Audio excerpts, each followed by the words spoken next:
Good morning, the Wairarapa, and wherever you are listening across the globe. This is Friday morning. Welcome to Friday. This is Stu Darling, and this is The Resilient Show on Arrow Radio 92.7 FM in the Wairarapa and streaming from the website wherever you are on planet Earth, or in fact, as far as radio waves go.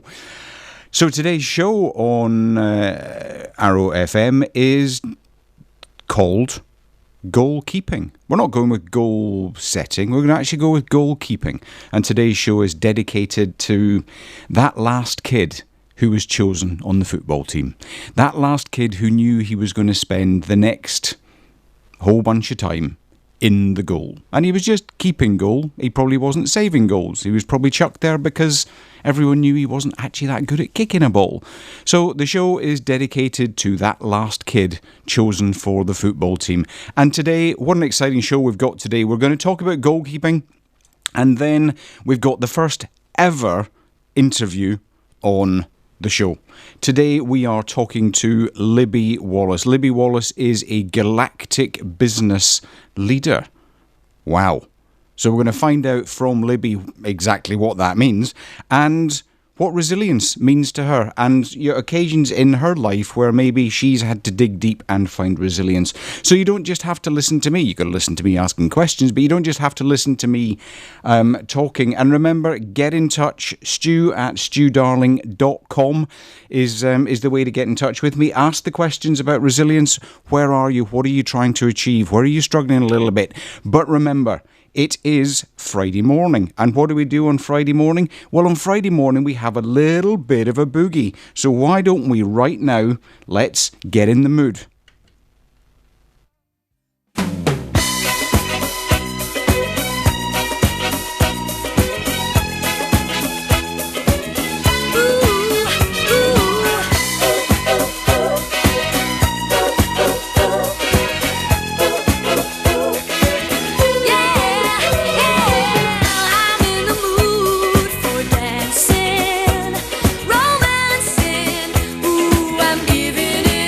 Tonight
there we go. A bit of the Nolans to get started. Back from 19 Canteen, I don't know. Yeah, a bit of the Nolans, and there was actually nothing like the Nolans. So let's talk about goalkeeping. Do you struggle? Do you sometimes think, right, it's the 1st of January and we are off, we're actually going to do this New Year's revolution thing. And then on the 2nd of January you think, that didn't really quite work. Or maybe it's the beginning of the new month. It's the 1st of the month and you think, right, this is the month that I am going to do some new stuff with my life. I'm going to change things up. But by the end of the first week, we've not really got there. Or even on a Sunday evening, as you're supping that glass of wine or that beer or that cup of coffee, you're thinking, right, this is the week. This is the week that I'm going to start the diet. This is the week that I'm going to get to the gym. This is the week that I'm going to change things up. And then, it just doesn't really happen. You just end up being the same. And you know what? It's all right. Been there frequently. And these goals, and they just never quite happen, and then you begin to feel bad about yourself, don't you? And you begin to drift and your resilience drops and you just eat another cake. But it's all right, because we're hardwired to not achieve goals sometimes, because goals mean that we have got to go and change. We've got to change things up, and we like being comfortable. Our ego is there to actually make us stay the same, because actually that's what makes us comfortable. And the reason for it is we have self-esteem. Now, what is self-esteem? Well, self-esteem is us right now. It's the us that we see. It's the us that we want to be. It's we look out and we say, I need to be like this to fit in. I need to be like that so that they'll like me. I need to wear these clothes. I need to eat in this restaurant. I need to drive this car. That self-esteem, the world wants us to fit in. Remember, it's just that, let's just fit in. So we keep doing things that allow us to fit in. That's our self-esteem. Goalkeeping takes us towards our self-concept. The self-concept is that person that we want to become. That person that we look in the mirror and we say, oh, it'd be great if. Wouldn't it be great if? This is the person that I would be if I did these things. This was the person that I could be if I did these things. This is the person that I should be. Now, that should be inside you. Not the should be that you should be for everyone else. It's the should be that you feel in your heart.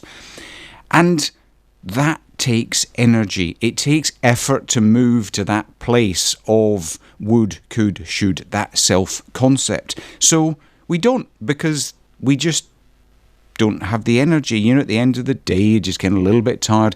And that self-esteem causes us to go to the gym once. And we go to the gym and we celebrate going to the gym by having a cake. And then we think, I've just had a cake.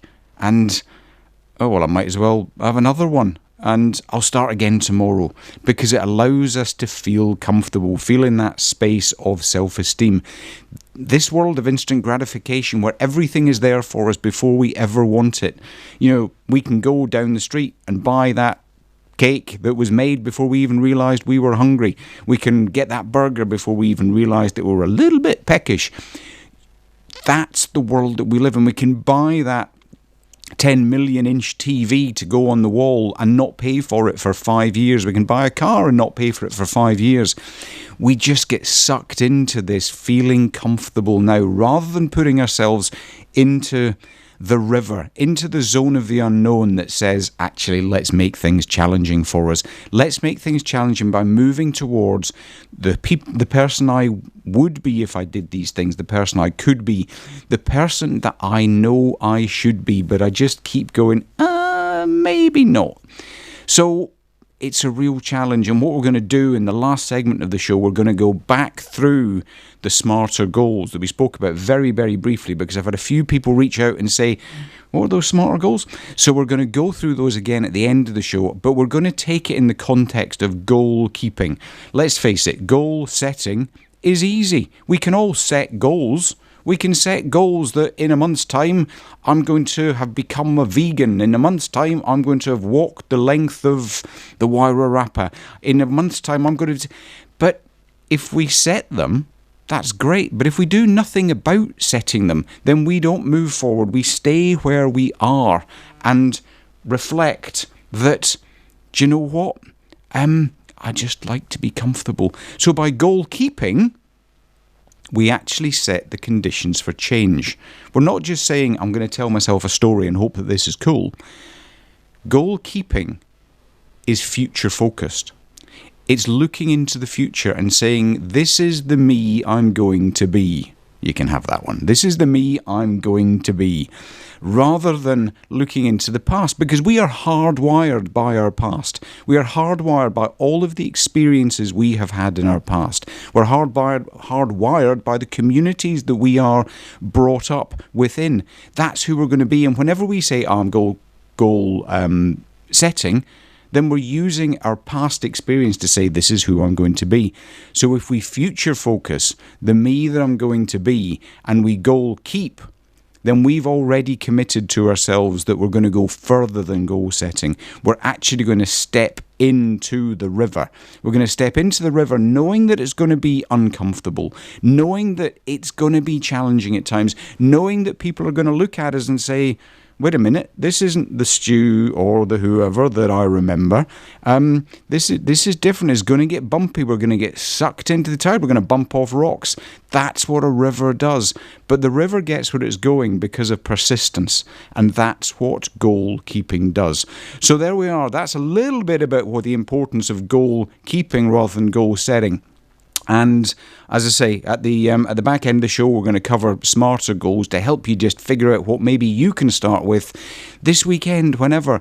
But before then, we have got to build into this first interview. Now, look, stand by. I haven't got a clue what the hell's going to happen. Whether we even get to the interview, because there's lots of button pressing to go on that I didn't do last week. So, it might all go wrong and you might just get me back again.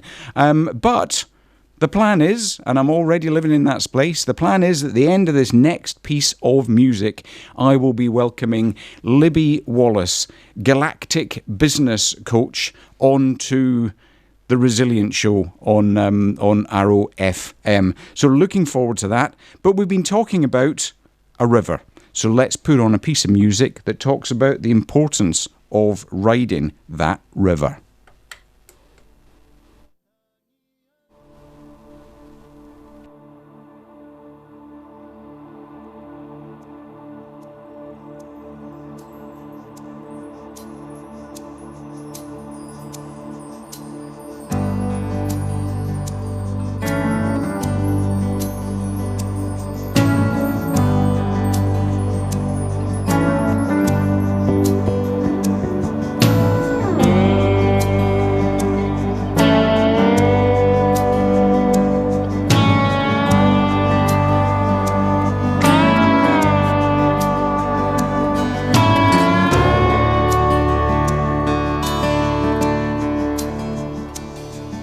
A dream is like a river, ever changing as it flows, and the dreamer's just a vessel that must follow where it goes, trying to learn from what's behind you and never knowing what's in store. Makes each day a constant battle just to stay between the shores. And I will sail my vessel till the river runs dry, like a bird upon the wind. These waters are my sky. I'll never reach my destination if I never try. So I will sail my vessel till the river runs dry.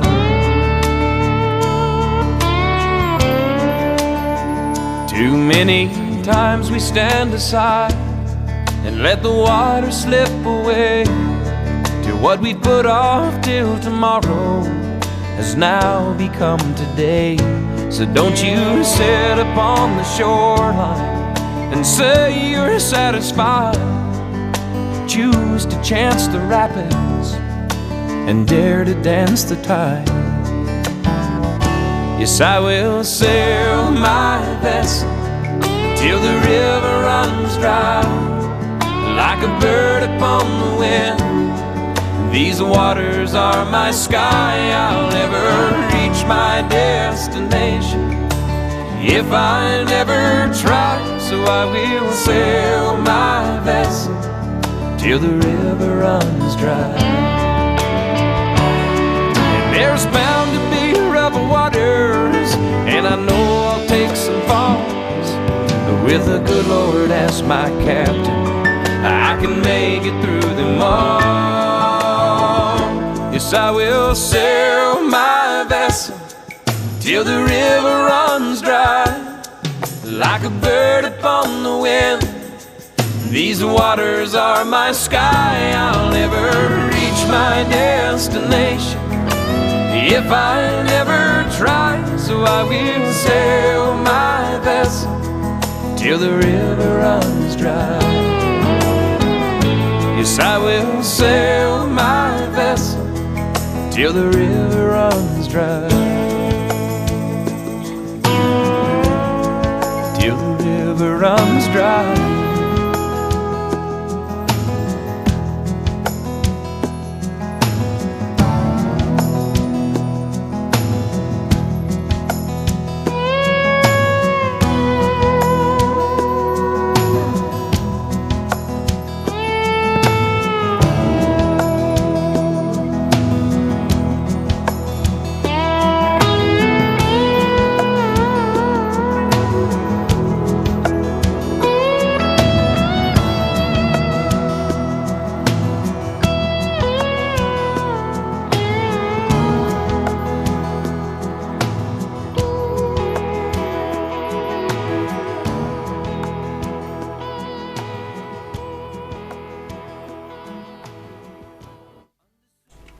There we go, a little bit of Garth Brooks there, and the river. So here goes nothing. Let's just see if we can talk to Libby Wallace. Libby, good morning. Good morning, Stu. Wow, awesome. It actually happened. Libby, welcome. I'm so excited to have you on The Resilient Show on Arrow FM. How are you this Friday morning? I am so good, and I'm so excited to be here. Thanks so much for having me. Hey, no problem. You're really, really chuffed that you are the first person that we're interviewing on The Resilient Show. So tell everyone across the Wairarapa and the globe, because we just actually had some questions in from the UK, so that shows how far the reach of the show has already got. Who is Libby Wallace? Well, that's how long do we have? Yeah. No, in short, I'm a wife, I'm the CEO of an online personal development company, I'm the co-founder of a couple of social initiatives, and soon to be author, but without labels, you know, as a female entrepreneur and someone who's overcome addiction. One word that comes to mind that I would definitely describe, you know, who I am is resilience. So I'm glad to be here, and it's awesome to be having this conversation with you today. Brilliant. Thank you, Libby, and thank you for touching on a few things that that you know we may grab onto later on in the interview. But first up, you say resilient. So what does resilient actually mean to you? Such a good question. So I like to think of this as pretty much overcoming anything that is thrown my way. And for someone who, I guess, lives with a deep resilience within them, is very, very, I guess the way that I would describe it would be, you know, there's always a solution. There is always a way to overcome anything that life throws us. And when we can tap into that part of us that is so naturally able to see solutions to anything, we are resilient. We become resilient. We have a deep resilience within us. So that's how I would describe it. So so to put it into context, would you be happy to share a time in your life when you realised that resilience wasn't something that came from without? It had to come from within. And you know, what was that circumstance, and how did you deal with it, and how long did it take?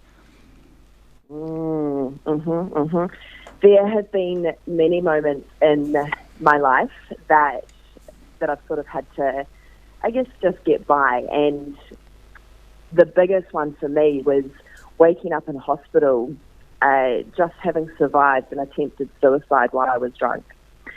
And so for me, that had come. I was a massive party girl. I loved to party, and I woke up in that hospital bed. That was in 2016, it was January 30, 2016.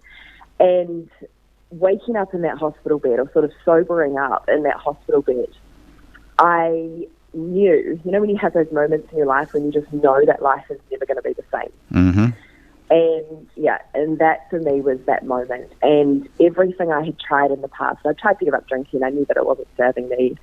And I knew that I had to do something differently. And so I literally, I literally just pleaded, to, God, the universe, whatever you want to call it. I just pleaded. I said, I need help. Like, I need help. And that moment for me of, it was probably the most humbling moment I've ever experienced, of actually realizing that how I was living my life wasn't the direction that I wanted to continue living my life. And so it's almost like I had no other option. Mm-hmm. And when you're in a position where you have no other option, you find a way. And I don't even know if there's enough words to explain that part of us that just finds a way to tap into doing things differently, thinking differently, choosing differently. And so from that moment, you're asking how long it took. That was just over 5 years ago. And from then, it's been a journey of just one day at a time, deciding and choosing to be a better human, to live a better life. And, so I don't know, it's almost like that's the start of the journey. And in terms of how long it actually took, I feel like it's an ongoing journey that's now, I don't know if it's going to end, in this lifetime anyway. Libby, that rings so true. When the subject of today's show is goal keeping, and when I came to that point with with the challenge that I had with drinking, I came to the conclusion that I wasn't ever going to just make the decision to stop drinking. It was an everyday decision to make, that today I am going to be better than I was yesterday. Today I'm going to be better than I was yesterday. And I think, I completely agree that, do you know what, when you are hit by that 10-ton truck, as I describe it in Lead Through Life, when you're hit by that 10-ton truck, that's the point that you don't know what to do, and you just got to take it slow. And sometimes we bounce forward, sometimes it slows down again. But as long as we're always that little bit better than yesterday, then you're making progress. Yeah, exactly. And, some days felt like they weren't as good as the day before. Some days were like, oh, okay, am I going backwards here? And I think what's really important in those times where we feel like we're going backwards is to just, or not necessarily having improved from the day before, is to just jump straight back on, where we were, and become rise up bigger than where we know that we can be. So yeah, definitely a daily journey, isn't it? And I guess definitely that being hit by sort of being hit with it from all angles in that way. So yeah. And it's that those moments when you think it's not happening and you think you're falling behind. Those are the moments that you're making the biggest moves, because when it's challenged, you're like, the day that you don't feel like going to the gym, but you go anyway, those are the big shifts forward. So we've got to go through those challenges in order to make sure that we do step forward. So, look, thank you very much for sharing that story. And, I hope everyone out there, realizes that, it's all a struggle. It doesn't matter how successful people are. It is just that struggle to get forward. But talking of success, Libby, galactic business coach, what the hell does that mean? So, I get that question a lot. So, I like to do business differently. When I left the corporate world and began to start my own company, I realized that I didn't want to follow a model or live a life that I had been, I guess, conditioned to live. Before I started my business, this is backstory, so it'll make sense in a moment. Go on, yeah.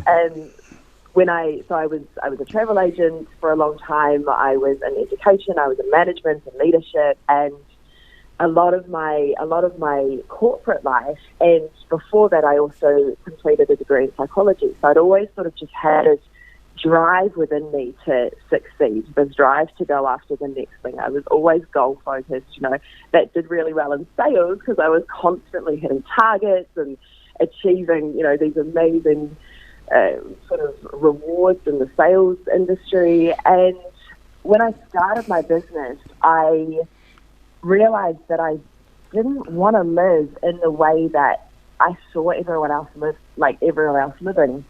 I grew up and my dad was an entrepreneur as I was growing up, and I saw how hard he worked and the sacrifices he made for, missing out on time with his family just to do what he was doing.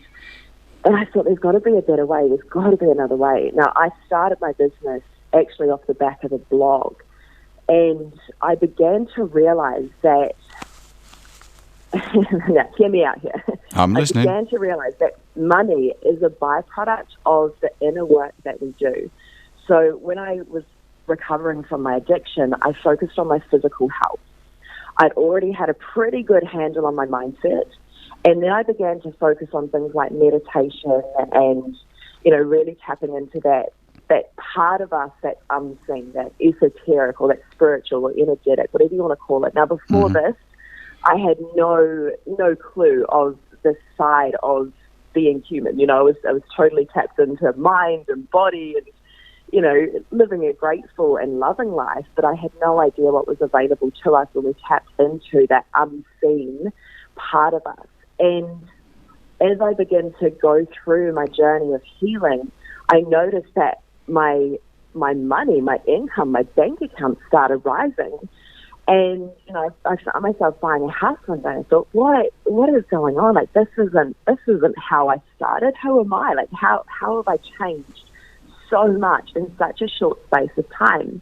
And I began to reverse engineer the process that I'd created or that I'd been through, purely listening to my intuition and purely building a life through what I knew and having, been around the entrepreneurial world and sales and that sort of thing. And I began to realize that the more I tap into the power within me, right, through meditation, through journaling, through exercise, those insights that you sometimes receive when you're walking along the beach or going for a run. Yep.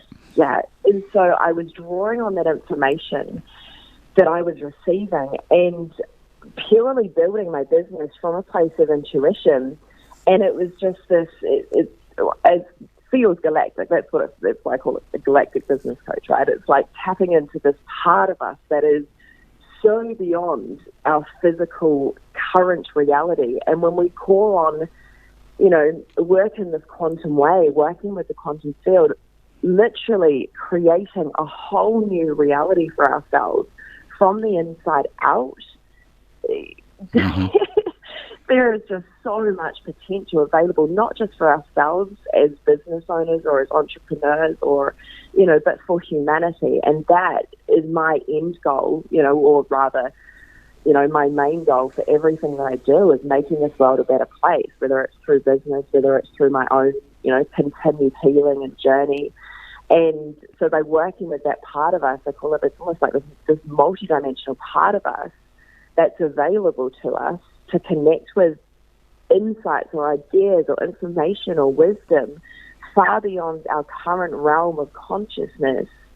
We're bringing through new ideas that the planet needs, really, at the end of the day. It is epic, That's a long answer. Listening to Elon Musk yesterday, talking about the need for us to ask the smarter questions and and reach out, because there are lots of answers, lots of gnarly answers out there, but we can only get there through the questions we ask.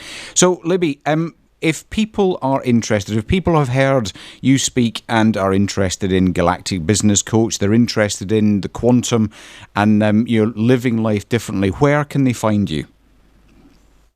So either on Facebook or on Instagram, you can find me. Libby Wallace Robertson is on Facebook, and Libby Light Leader on Instagram, or at libbywallace.com. LibbyWallace.com is the start point. So if you want to reach out to Libby, Libby is absolutely fascinating. I love her to bits, and really, really enjoyed talking to you, Libby.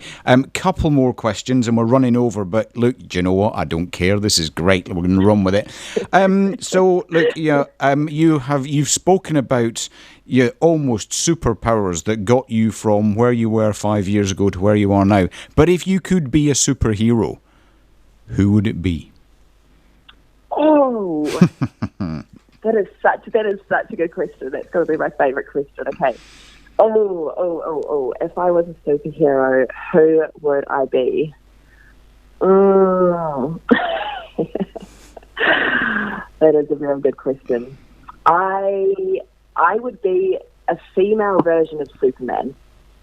Is there a female version of Superman? Yeah, she's called Supergirl. But yes, there's Wonder Woman as well. You can have Wonder Woman. I'll have Wonder Woman. Yeah, Wonder Woman. Okay, right, awesome. So because and we spoke about this beforehand, because I've interviewed you, you get to choose the next track, and you chose. What did you choose? Tell everyone what you chose and tell them why. So I chose a song called I Believe, and it's by Yolanda Adams. And the reason I chose this song is a couple of reasons. I've been listening to the song. I used to listen to the song before sports tournaments to get in the zone, to really connect with that part of us that's going to win whatever it is that we are. Especially it was in hockey that I started listening to this. And again, this comes back to whatever it is that you believe is the life that you're able to create. It's what you're able to achieve. Fantastic, Libby. And it's a good song to dance too. Yeah. Okay. Well, yeah. After the river, which is a little bit slow, and let's all get up and dance again. Let's do that, Boogie. Libby, love talking to you. Look forward to speaking to you soon. Thanks. Have an absolutely awesome Friday. Thank you so much, Stu, and thanks to everyone listening as well. Thanks for having me. Speak soon.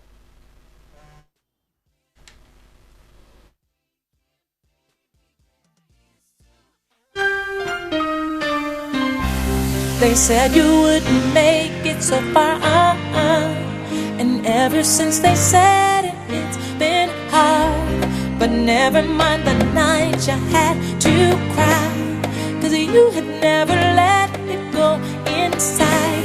You work real hard and you know exactly what you want and need. So believe, and you can never give up. You can reach your goals. Just talk to your soul and say, I can, I believe, I will, I believe, I know my dreams are real. Oh yeah, I believe, I know it. That's why that is what I do believe. Your goals are just dancing in your soul, and you know that your moves will end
What an absolutely epic track. I believe that was Libby Wallace's choice after what an absolutely amazing interview. What a life. What the last 5 years, where Libby's come from, that hospital bed, all the way to a galactic business coach. Absolutely awesome.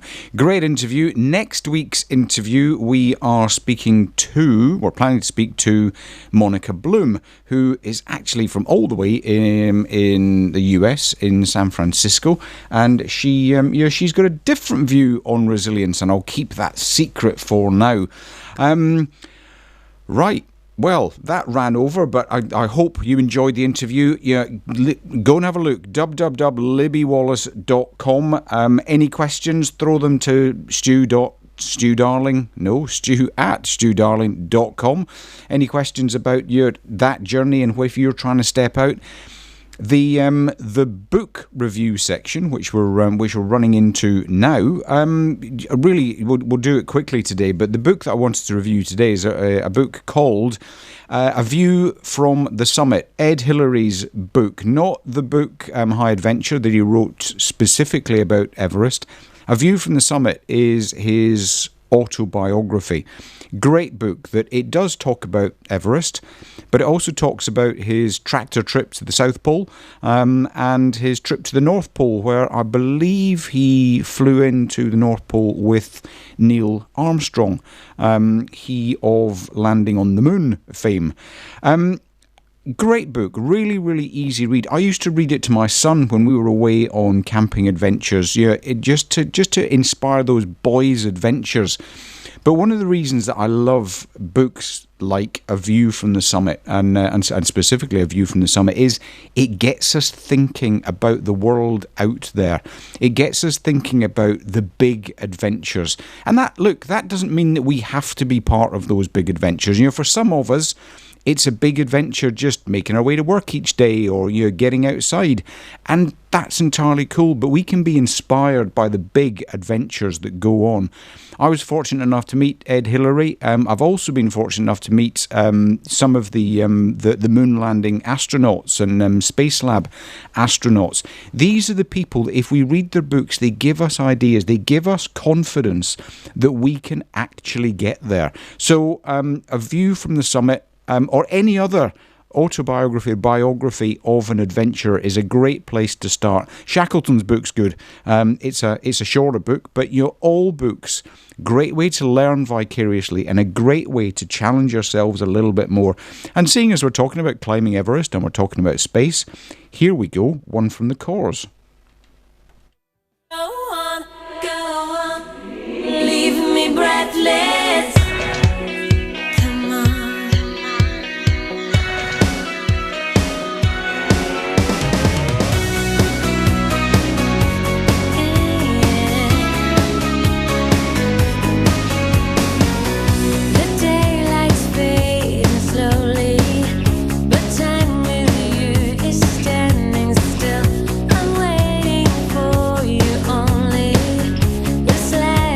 Touch and have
The Corrs. They used to eat Sunday lunch in the same pub as me in Northern Ireland years ago. Right, breathless. Now, who's feeling a little bit breathless about goal keeping? Not goal setting. Let's go out there and commit to keeping goals. And as we said when Libby and I were talking on the interview, we're going to cover goals and we're going to cover how we get there. But goal keeping doesn't have to be, I'm going to do this over 6-month period of time. Of course, that's where the end goal is. But a little bit like when I gave up drinking, I realised that I didn't have to give up drinking forever. I just had to give up drinking for that next 24-hour period. But I didn't actually have to give up drinking for that. So in that next 24-hour period, all I had to do was not have a drink at 1800 hours, that's 6 p.m, 1800 hours each day, and just keep doing that every time I felt like a drink in the evening, just not then, because I only ever drank in the evenings. So I just had to stop drinking for 1 minute in the day. That's goal keeping. That's tracking forward each day, just being a little bit better than we were the time before. But how do we do it? I know it's easy to talk about all this stuff, but how do we do it? Well, we've spoken about smarter goals. They've got to be, we've got to make sure that they're measurable, they're achievable, they're realistic, that they're time-bound. But the one that I really want to focus on is, they've got to be specific as well. I didn't tell you what the S stood for. They've got to be specific. We've actually got to we write down what our goals are. Libby mentioned journaling, visualization, writing down what your goals are each day to remind yourself of what they are. If you've never considered journaling before, if you're wondering what I'm talking about, head over to www.studarling.com. There's a free download there, which is my daily planner that I use with with my coaching clients. Daily planner that you can download, and all you got to do is answer a bunch of questions each day. It really simplifies it until you figure out what you're wanting to do. So that gives you the specific, the measurable, the achievable, realistic, the time-bound parts of SMART goals. But as I said last week, SMART goals yawn. Know what I mean? You look at them sometimes and they were exciting when you wrote them down, but by day 6, yawn. And you got to have the tenacity, but sometimes that's difficult. So you break it down, but one way or another, we know a song about that, one way to actually keep your SMART goals happening is to make it exciting. Make it fun. When you drag your sorry ass to the gym and you're just going, oh no, not another bench press. Do something different. It's your life. Keep it exciting. Whatever that challenge is, make it exciting. Because if it's not exciting, you ain't going to do it. I was working with one client for a little while ago who really, really struggled to get her one of her children to get down the stairs and have breakfast and get dressed before they went off to kindy. And I said, tell you what, next time, ask them what they want to wear.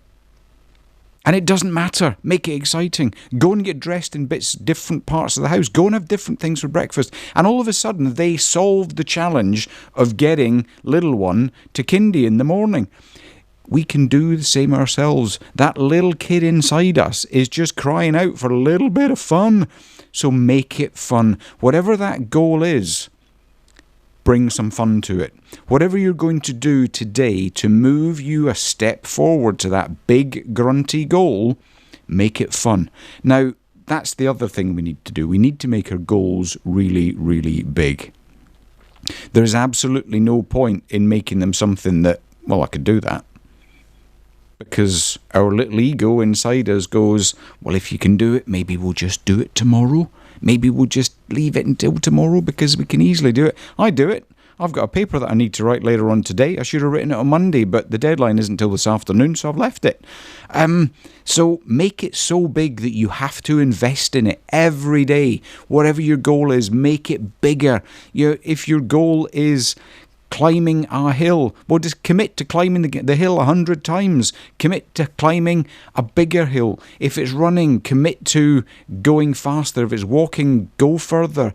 If it's about your body shape, really commit yourself to that big challenge, that big grunty challenge, and make it so big that it scares you.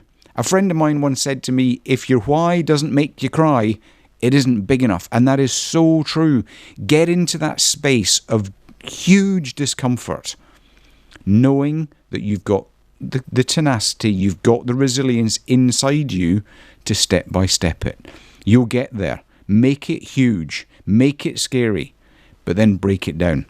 Break it down to achievable tasks. And that's it's in the planner on the website. It's in the planner how you go about breaking those tasks down into add value tasks that you do every day, and they just move you forward. Some days they will move you forward a long, long way, and other days you'll feel that you're almost treading water. Keep going. Keep the fun in it, because if the fun's in it, we can achieve anything. And even if we've just got to think it's fun a little bit, we own our feelings. And this is a subject for another day. This is a huge subject that we will cover in the future. No one else owns your feelings. If you're offended, it's something going on inside of you, as long as the other person was kind and useful, of course. Your feelings belong to you. You decide how you feel. You can feel joyful. We should feel joyful, all of us, all the time. That's our default setting. But life gets in the way and stops us. So own your feelings.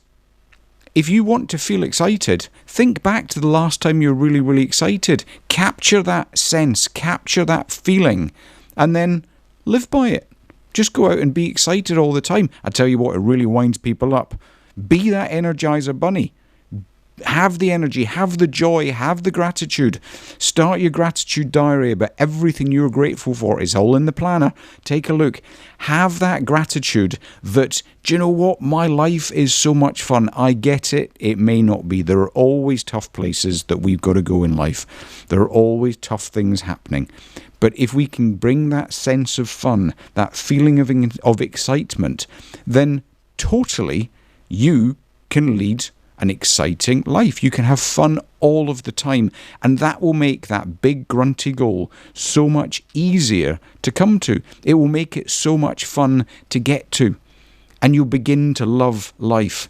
And when we love life, we can do anything, even if it's tough. Even if it's tough, look inside, love yourself just that little bit more, because you will be amazed at the power of love.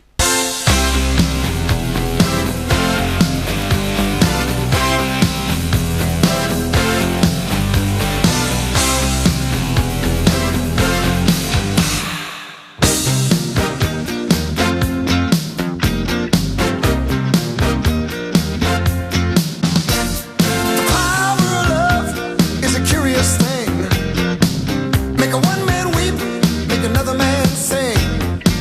Change your heart.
Huey Lewis and the News. What was the film? I think it was Back to the Future that used that film in the soundtrack. You know, hoverboards and 88 miles an hour in your DeLorean.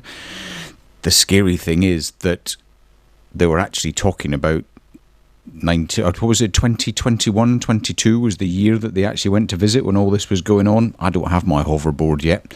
Never mind, I'm sure it's in the post. That's us for today. Thank you very much for joining the Resilient Show. Wasn't Libby absolutely brilliant? What a great conversation. Take a look at her website, www.libbywallace.com. Go and understand more about what a galactic business coach actually does and that quantum space. Really, really exciting space to play in that, you know, I work with my clients in as well. It's amazing, that place that's out there, that place of faith in ourselves and the universe out there. Get in touch. Tell me what you thought. Did you enjoy the Libby Show? Is that the sort of the Libby Show? It's not the Libby Show yet. Get in touch. Let me know what you thought about the interview. Let me know what you thought about the music. Give me a shout. Stu@studarling.com. Jump onto the website, studarling.com, and get the planner. It's free. Take a look at the daily planner so that you can start straight away. Start this morning with goal keeping. And excited about next week. We've got another guest on the show. Monica Bloom is coming to join us next week, all the way from San Francisco. So hopefully we'll let the comms work there. But whatever you do, go out there this weekend and remember the power of love. Remember that we can all set goals and we can all achieve them little bit by bit by bit by bit. That's all it takes. Little moves. It's consistency that makes us great. Very few of us just click our fingers and become great. It takes the work. You got to put the mahi in there to get great. So just that little bit every day. And if you're struggling, drop me a line. Drop me a line, and we'll talk about it next week. If you drop me a line, I'll email you back and give you some tips as to how you might be able to just move forward that little bit. But for now, that is the end of the Resilient Show for Friday, the 12th of March on Arrow Radio 92.7 FM in the Wairarapa, and streaming to anywhere there is a human being who wants to listen. Or in fact, anyone else who wants to listen. My dog does. Go out there, have a great weekend. Go out there, love a little bit more. Go out there and lead through life. I'll see you next week. The Eastern and Central Community.